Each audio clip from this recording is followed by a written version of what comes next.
What's up, guys? Welcome to Roensch Capital Charts. Today we're taking a look at SoFi stock, ticker symbol SOFI, on a variety of time frames in anticipation of the next trading day, Tuesday, April 30th. All right, guys, a really interesting day here for SoFi today. It's down 82 cents a share in regular trading hours. It's minus 10.48%.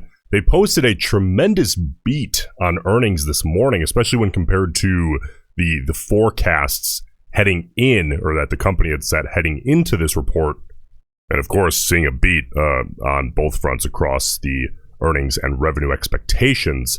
However, where things seem to have gone wrong today is that, you know, I always say, guys, guidance is everything, especially in this market.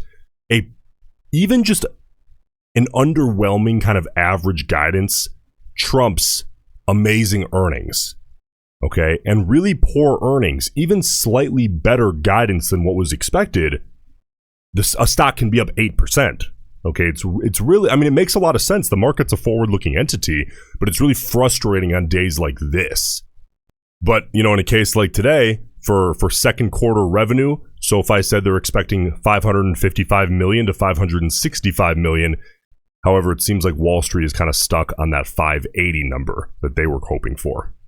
So the stock is down 10%, 10.5% today. Let's take a look at this thing and peel back the layers of the onion and see what other information we can pull out, see what kind of bias we can pull out. We'll take a look at the psychological levels that institutions, other traders are paying, really should be paying very close attention to.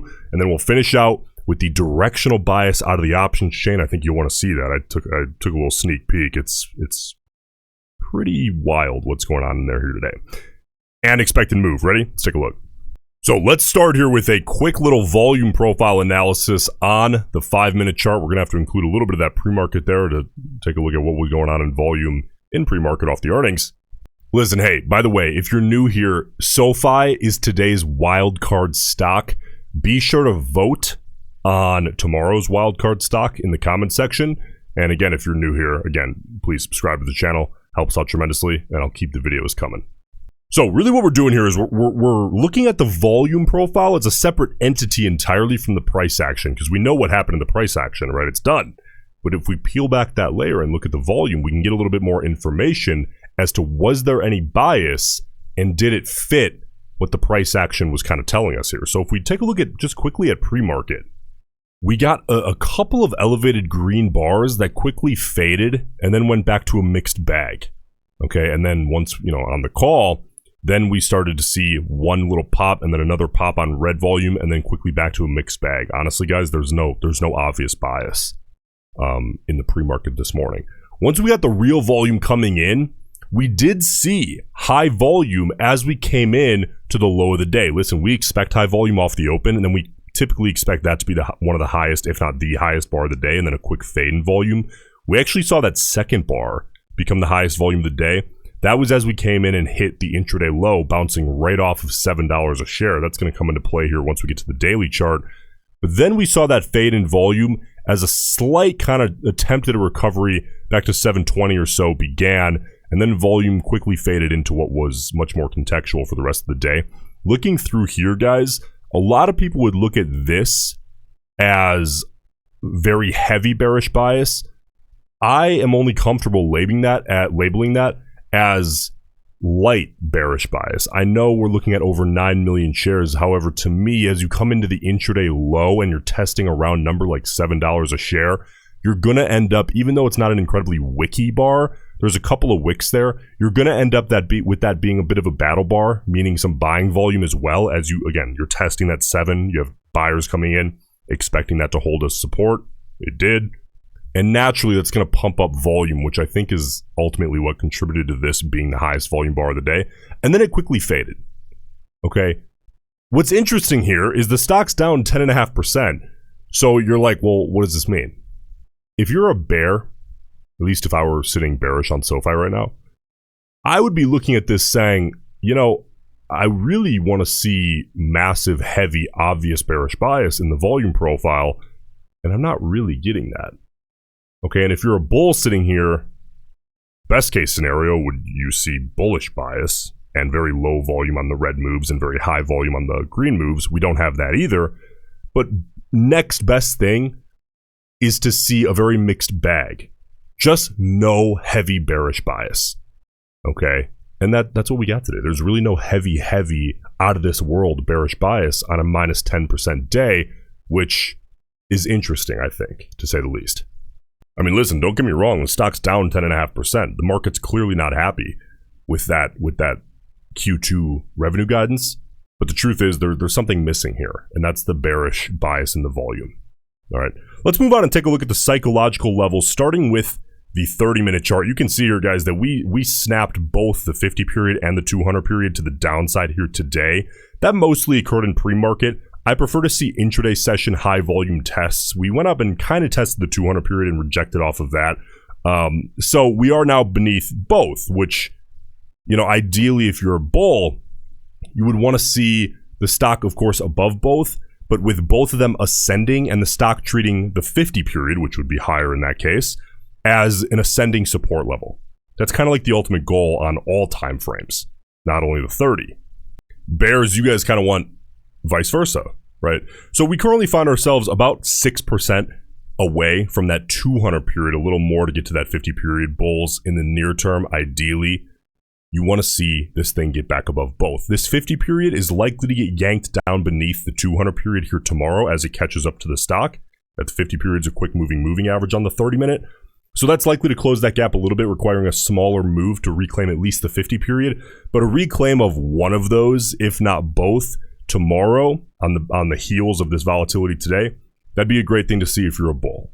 Okay, even if we don't reclaim the entire move, just reclaiming, stair-stepping, reclaiming psychological level by psychological level is a good thing to see. Whereas bears, any retest of either of those, you want to see it reject and kind of come into itself as that descending area of resistance. Now to the 4-hour chart. Very similar case here on the 4-hour today, guys. We give up both the 200 period and the 50 period. This is literally what we just explained on the 30 minute.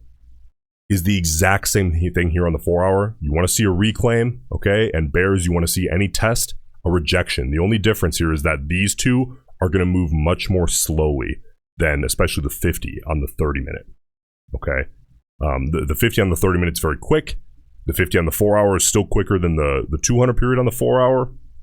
But you can't expect these moving averages on the 4-hour to get yanked down in a single day. It's going to take its time, so don't be surprised if these two haven't moved much come tomorrow's close. Currently, it's a little less of a move, by the way. We're currently about 4.34% away from that 50 period here on the 4-hour. Now, the most important chart of all, guys, that's going to be the daily. Let's take a look. Kind of a rough day here for SoFi. We gave up the 50. We had just reclaimed the 50-day moving average, kind of setting us up for maybe a reclaim of the 200 period, the 200-day moving average, right?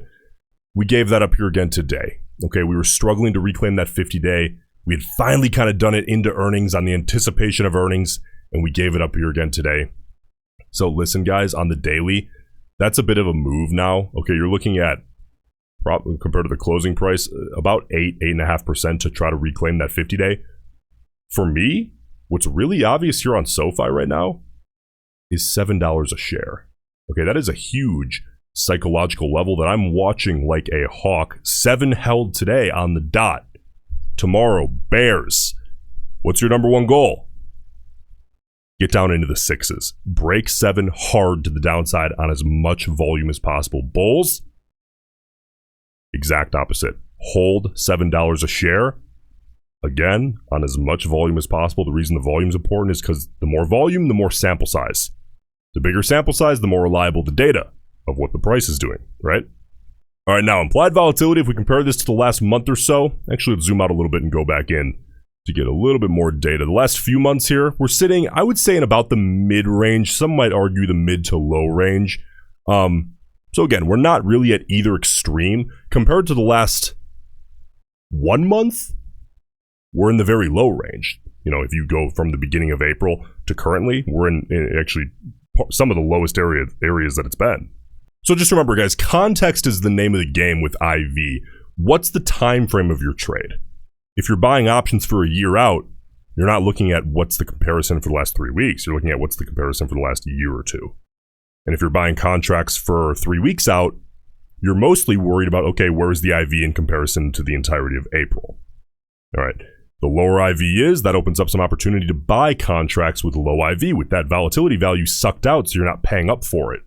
And the higher IV is, the more pumped full of IV value those contracts are. If you're buying, you're paying up for that. And if you're holding them while they get pumped up, you're benefiting from that. So keep that in mind.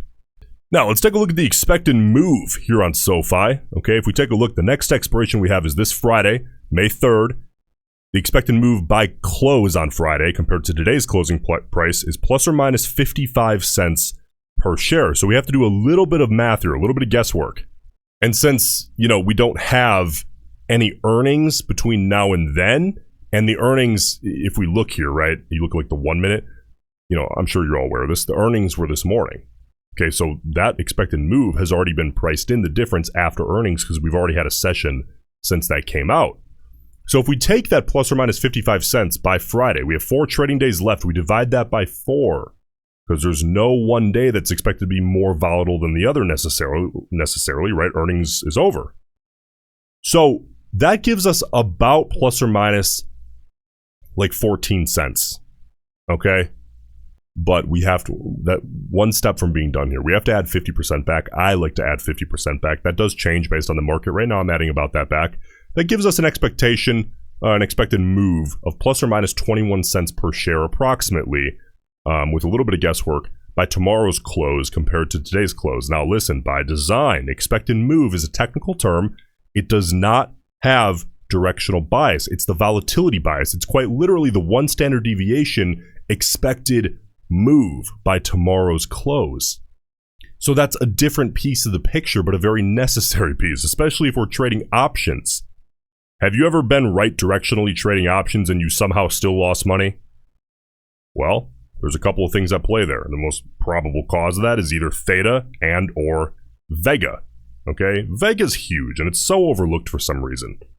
And to me, if you understand delta, you understand theta, the missing piece is probably vega. You need to understand how IV impacts the pricing of your contracts. If you don't, you're reading half the page of the book and then flipping to the next page. You're going to be completely lost. So we get the directional bias. First by doing the analysis. We're not done with that yet though. And then we do the volatility expectation. That gives us a more full image to properly position ourselves with the most advantage, the highest advantage we can possibly procure. Okay, at least as retail. But there's one more thing we can do here, and this is what I promise. All right, if we take a look at the directional bias out of the options chain, we had about 750,000 total contracts traded here today, 745,000. Of those, look at this, 570,000 of those were calls and 175,000 were puts. We have a very heavy call side bias here today out of the options traders. Even more, if we break this down by time frame, the short-term speculators, that 0 to 20 delta range, 225,000 calls, 49,000 puts. Heavy bullish bias out of the short-term speculators as well as the overall call per ratio here today. Listen guys, if you get value out of these videos, again, SoFi was today's wildcard stock. Don't forget to leave your vote in the comment section. But hey, really all I ask you to do, it takes half a second, it's 100% free. Please just leave a like on the video and then get out of here. I appreciate it, and I'll see you in the next one.